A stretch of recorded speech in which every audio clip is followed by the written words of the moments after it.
Hello and welcome to today's program, Korea's Politics of the Vortex 2025. Thank you all for joining us. My name is Jonathan Corrado. I'm the Policy Director here at the Korea Society. This is the second session of the Kim Koo Professional Series Spring 2025 session. Established in 2015 with the support of the Kim Koo Foundation in Seoul, the series is now in its 10th year here at the Korea Society. We're delighted to welcome two esteemed experts with extensive knowledge and firsthand experience in Korea's democratization, together with our moderator, Korea Society's President and CEO Tom Byrne. They will discuss the legacy of Gregory Henderson's 1968 text, Korea, the Politics of the Vortex, and also discuss a modern application of his theories. It is my pleasure to introduce our two guests. First up is in the middle, Edward Baker. He served in the Peace Corps in Korea from 1966 to 1968. He was a founding member of the board of Asia Watch in 1985, now Human Rights Watch Asia, and was Amnesty International's U.S. South Korea coordinator from 1979 to 1991. Edward was the associate director of the Harvard Yenching Institute for 25 years and taught East Asian and Korean history at Hanyang University and Seoul National University from 2007 to 2010. Ed, thank you so much for joining us today. Thank you. Ingu Hwang, it's our pleasure. Ingu Hwang is an associate professor of the practice in the International Studies program and affiliated professor in the History Department and the Asian Studies Department at Boston College.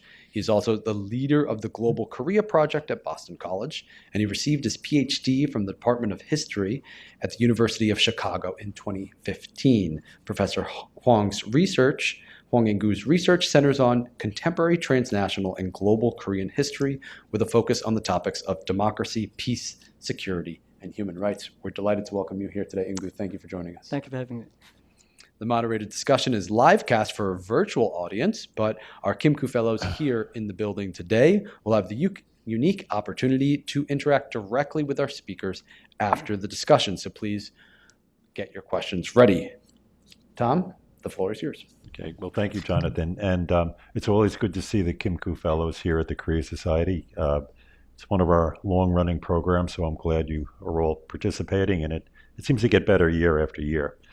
Before I jump into the questions, I would just like to give you some context, both international and also regional, I should say, and also domestically. At the time that the Politics of the Vortex was published in 1968. So I'll talk about North-South relations. In 1966, Kim Il-sung, North Korean leader, began sending guerrillas into South Korea for the first time since the Korean War, setting off something that the Wilson Center has referred to as a three-year conflict known as a three-year interaction known as the Second Korean War. So smaller military incidents grew significantly, increasing from 42 in 1965 to 286 in just the first 6 months of 1967. They reached a peak in January 1968 when North Korea launched an assassination attempt against President Park Chung-hee, and then successfully captured the American spy ship Pueblo. These conflicts left hundreds of dead on both sides, and North Korea suddenly stopped these attacks in 1969.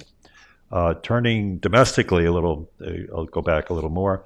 As you know, that the First Republic was established by President Lee Sung-man, was authoritarian, however, and largely failed to make progress in bringing development to the country. Following Rhee's attempt to secure a fourth term with a rigged election in 1960, protests broke out across the country, culminating in the April Revolution, which forced Rhee into resignation and exile. The Second Republic was adopted, which adopted a parliamentary cabinet system, lasted only 9 months. The figurehead president, Yoon Bo-sun, was elected by both houses of the legislature. On May 16, 1961, the military led by Park Chung-hee seized power through a carefully engineered coup d'etat. 2 years later, Park did hold elections. He ran against Yoon Po-sun, the former president. He won the election. and that was his first of 3 terms as president. In 1967, a year before the book was published, Pak won re-election and secured a larger majority in the National Assembly. So with that, I'll just jump right into it. And so what is the legacy of Henderson's work, The Politics of the Vortex? I think it's accurate to describe it as a seminal text that aimed to uncover the roots of South Korea's historical political turmoils, because it is a historical book. It's not just based on the 7 years when he was serving in the Foreign Service in Seoul, right? So my question, and I'll go to Ed first, is how does Henderson's assessment of Korea's democracy and politics hold up? How does his assessment hold up from your perspective as a political scientist and as an historian? And also, is the vortex a useful way to look at what is happening? And of course, really the first question should be, what exactly is the vortex? And is this unique to Korea, the Korean political system, Korean society? So why don't I start with, with Ed. You can jump in on this. I'll start by reading a quote from the text, which I think pretty much covers what Henderson meant by the vortex. The physics of Korean political dynamics appears to resemble a strong vortex tending to sweep all active elements of the society upward toward central power. Weak horizontal structure and strong vertical pressure is swept up by the vortex. I misread something. Weak horizontal structure and strong vertical pressure complement each other. Vertical pressures cannot be countered because local or independent aggregation do not exist to impede their formation or to check the resulting vortex once formed. More striking still, intermediate groupings find it difficult to achieve aggregation. Vertiginous updraft tends to suck all components from each other before they cohere on the lower levels and tends to propel them in atomized form toward the power apex. There is considerable truth in this. However, Gregory overdid it. This is an extremely strong statement of what he meant by it, and he applied it to all of Korean history, and in particular Korean history since the Goryeo dynasty, which ended in 1392, I think. So I would say that even in his discussion of the Chosun dynasty, which lasted, as you know, for 500 years, it was an overstatement. And one of the reasons I think so is that, for example, the Sowon academies organized in local areas were quite strong, and they really formed horizontal organizations. Our mutual friend Milan Haitmanek wrote a thesis about this at Harvard in the mid-90s, submitted in the mid-90s. And I think that the scholars, the younger scholars studying Chosun Dynasty history and Goryeo history now are coming up with a much more complex society than we have generally, and that Gregory described. The other thing is that the current situation is, in my view, quite, while the theory is useful if you try to explain all of current Korean society with this theory, you will run into trouble immediately. And I think that current events are showing that there is a civil society in Korea. Ed, that's the third question. Can I turn to that? I want to get just the okay, basic sure. intellectual framework here. You So, get me sorry, started. you come from the legal perspective, but you also very much involved in the Harvard community, of course, over a long time. So, Ingu, you're the political scientist and historian. I mean, how does this fit into the academic framework, this vortex? Yeah, that's concept? great. Actually, building up as an important point. So the Henderson book is, as you said, that it's a very basic and all everybody should read, like State Department officials and the scholars and Peace Corps members in the 60s and 70s and 80s. So the Henderson tried to present that a longer-term, enduring tendency of culture that's political polarizations and also hyper concentrations. And that would somehow result in the violent coups and also political suppressions. So he believing that these tendencies would impede somehow pluralistic and democratic development in the society. And his insight is great, actually. I think it's definitely applied to not only the earlier time, but also modern and contemporary society. And so his Vortex thesis, actually, I'd like to highlight a couple of things. One is structural.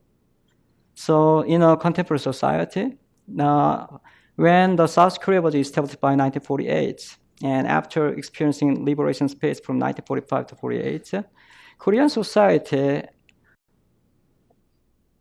only could get the legitimate political discourse only from the center to right. So by removing the other half, and South Korea could maintain its legitimacy. In other words, the political parties could maintain only these narrow margins and voices, and that increasing the high competition, but also increasing the personal interest. So political parties having little difference in the ideology and policies, but they only could highlight their difference by reflecting on their personal interests. So the following years, politics is very much personalized. Additionally, politicians are making use of informal network to making use of their politics. So we have seen actually lots of secret organizations and networks, the same to the President Park Geun-hye, President Yoon Suk-yeol. We have seen this. So that kind of tendency is very much problematic. But still, we could be hopeful. And so as the ad mentioned that for the last 30 years after democratic opening, lots of municipal offices and developed, and also vibrant civil society developed. And I like to highlight this point by noting the limits of Henderson's point and assumption. That is, he having a really major assumption that is Western society having a very stabilized culture of democracy, whereas other nations, like including Korea, do not. But this is an overstatement, like a stabilized democracy versus the fragility of democracy. And so this, who can say like which country is more stable? And so many, actually, New York Times and other media is highlighting how much resilience democracy is. And to understand about this kind of resilience of society, we should understand about what Gregory Henderson is pointing out, the terminology intermediary groups. Mm-hmm. So in the meantime, intermediary groups developed, try to offer some pluralistic and diversified perspective and democratic society. So, Ed, you touched upon this. You said that, you referenced this, that Henderson was actually looking at his what he was looking at to form this theory or this thesis, the vortex, was historical. He goes back to, in the book, he says King Sejong, right? he called him a dictatorial monarch in 1455 to 1468. But at the same time, the Korea that he knew in the 1960s, Henderson knew in the 1960s, as I mentioned before, it was very volatile, and everything was in turmoil, it seemed, almost all the time. There was the 1960 revolution. President Lee Suk-man goes into exile, and Park Chung-hee, there's a military coup. So it was a very turbulent time in Korean history, and I wondered if he was overly informed or overly relied on what was going on recently in the post-colonial, post-Korean War era in Korean society, or did he have a very good reading into Korean history? Was he on firm ground, whether you agree or disagree with his thesis, to form this vortex digging into Korean history, or was he overly informed by the events of the 1960s? Yeah, go ahead. Well, I think you've got a good point there, that the Korea that Henderson personally experienced fit the vortex pattern better than some other parts of Korean history. But when he looked at Joseon Dynasty history, he was pretty much focusing on the consensus. The blanks had not been well filled in at that point. And younger scholars now, and even scholars our age, are focusing on what really was going on. And so I think we're going to find out there's a Joseon History Society now that has regular lectures on various research that people are doing that really show a much more complex society that doesn't fit the vortex pattern as well. But there still is a characteristic of that. Right. And in the current times, regional and local government are elected by the local populations. So this makes for a very different atmosphere from the old-time Korea that Syngman Rhee and his successors knew, with all those posts being centrally and eventually, in Park Chung-hee's case, personally appointed by him, who also appointed all the judges and so forth. That's right. I think this may be a little far out, but I think that we can see how far the development of civil society has gone in Korea today by the fact that there's even LGBTQ community now that has come out of the closet. There are a lot that are in the closet still because there's a lot of opposition to them, but they couldn't. A man who was a secretary to Syngman Rhee once said to me, "There are no gays in Korea." And I said, "Kia, what are you talking about? This is impossible."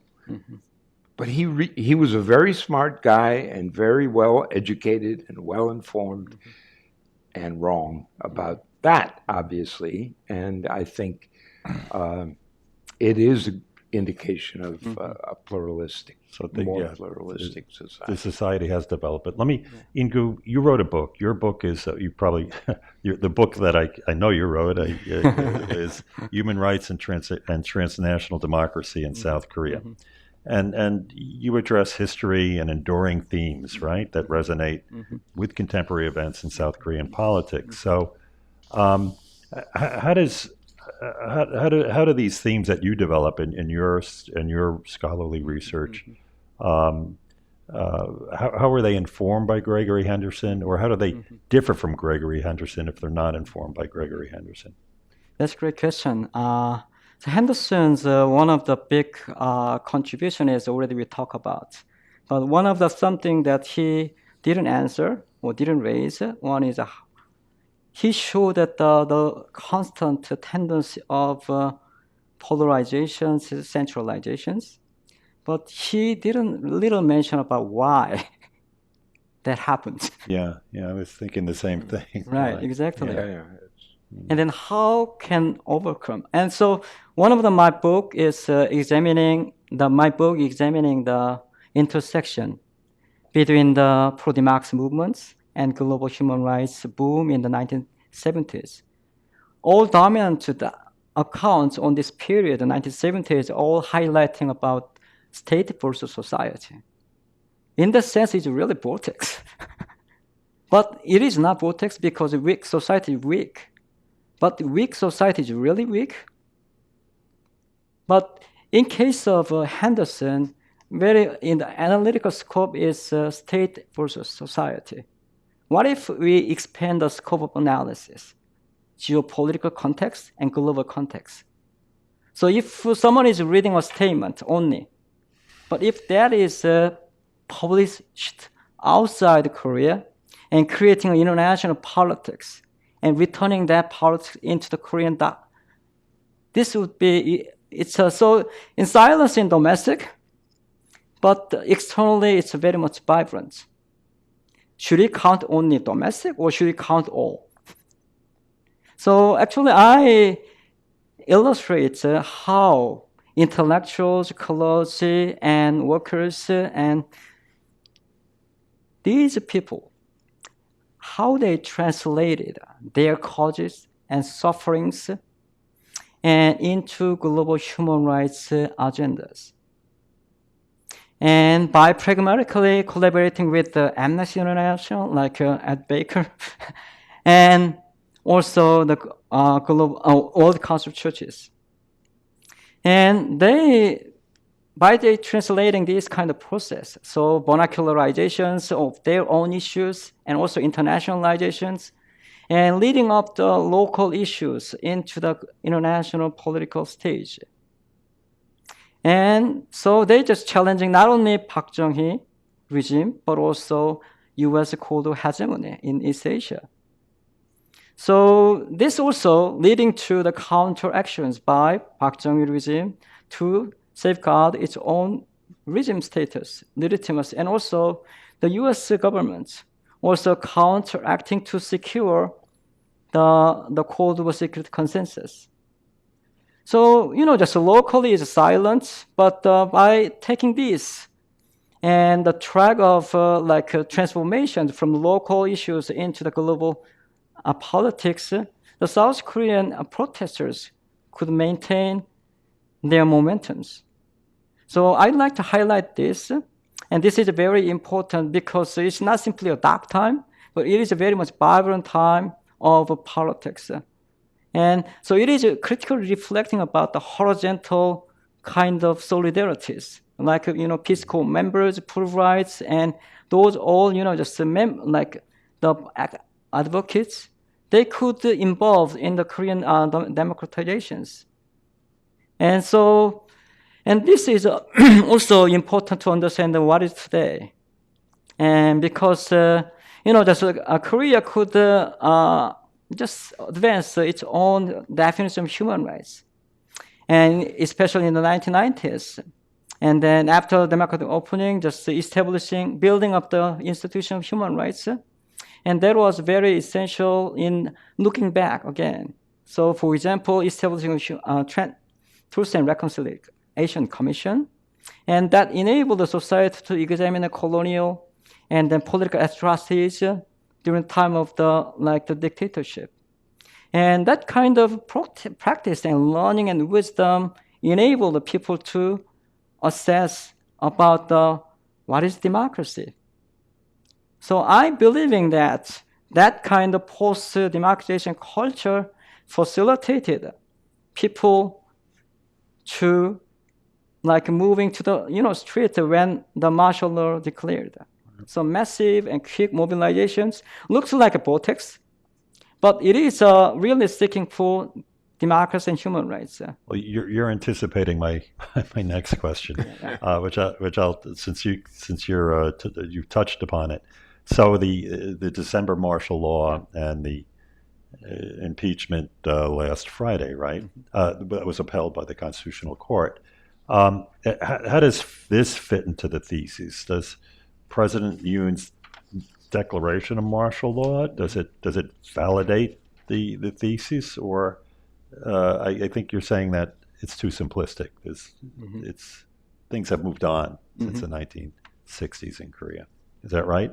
Yeah. Sorry, I'm looking at Ingu. Yeah. So actually, on the one hand, it's still like the Henderson's thesis applied, because we have seen the depolarization in National Assembly, and also the political parties, especially People Power Party and Democratic parties, it's always reaching out to the gridlock. And also, it's depolarization between the so-called conservative and then the progressive. But so when actually the martial law was declared, and so many people are shocking, right? But for me, just I wasn't surprised much. On the other hand, Why was that? Why weren't you surprised? one is there was a rumor already from the September 2024, and then also I haven't forgotten that the 2017 revelation that on the Park Geun-hye government, the military had planned to mobilize troops to suppress those who calling for the impeachment of Park Geun-hye. But that was not implemented. So just thinking that, just the rumors and then also never implemented plan, I see that there is a genuine risk. And I had a serious debate with Ed and Diane in around September and October and then I felt was I too much sensitive? But months later, actually, I told you. Well, you were not the first to tell me. So in that sense, actually, I wasn't surprised. But it is still a serious issue because no president in the post-democratization era had mobilized the troops to engage with the domestic agendas. So, just hours later, when I heard that first, actually, I got the martial law imposition, just the ad sent me a message. And then hours later, I went to the class. That's Human Rights in East Asia. I just began just telling the students about the televised address by Yoon Suk-yeol and imposed martial law. And I continue to say that, the president imposed martial law because he was exhausted with the politics, especially by opposition. And the opposition party actually started his budgets and other things and key policies. That's why, and then he believing that these actions by opposition has been influenced by the North Korean communists. And what that is. Then actually I told the students, this martial law couldn't meet the criteria set forth by just the Constitution. Right. And when you, that was December 3rd when Yoon Suk-yeol declared martial law. The first thing that came to your mind, was it Henderson's politics of the vortex, being That's highly right. relevant, or was it Ingu's prediction that, or intuition that this would happen? Well, it wasn't the politics of the vortex that came first in my mind. The first thing was the way people reacted was a good indication to me that the democratic change that had occurred in Korea from 1967 onward was real, and it was still affecting the civil society quite thoroughly. People reacted against this immediately, and it was really hard to believe that Yoon could have been so ill-informed or so frustrated or so unbalanced that he would have thought that he was going to get away with this. Mm-hmm.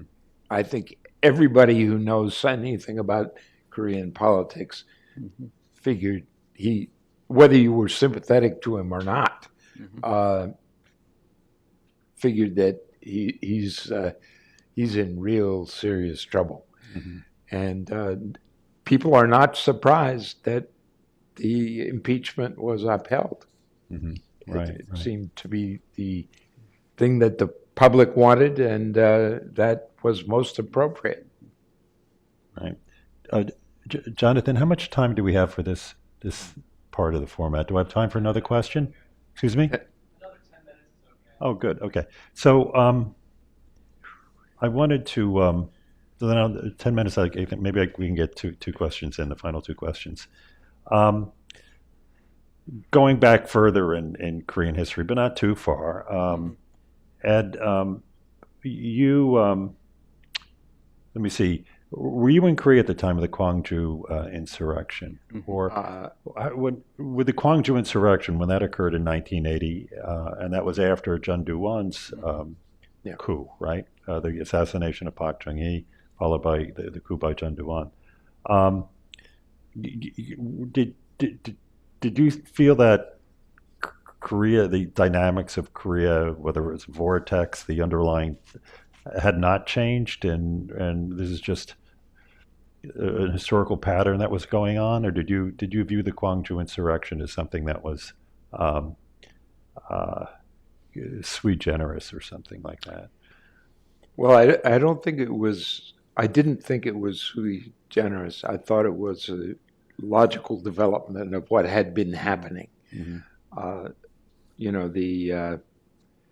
All through the 70s, there were various events that confirmed that my hope that the United States was going to do something useful for democracy in Korea was not likely to happen. And then Gwangju put the end to it for me.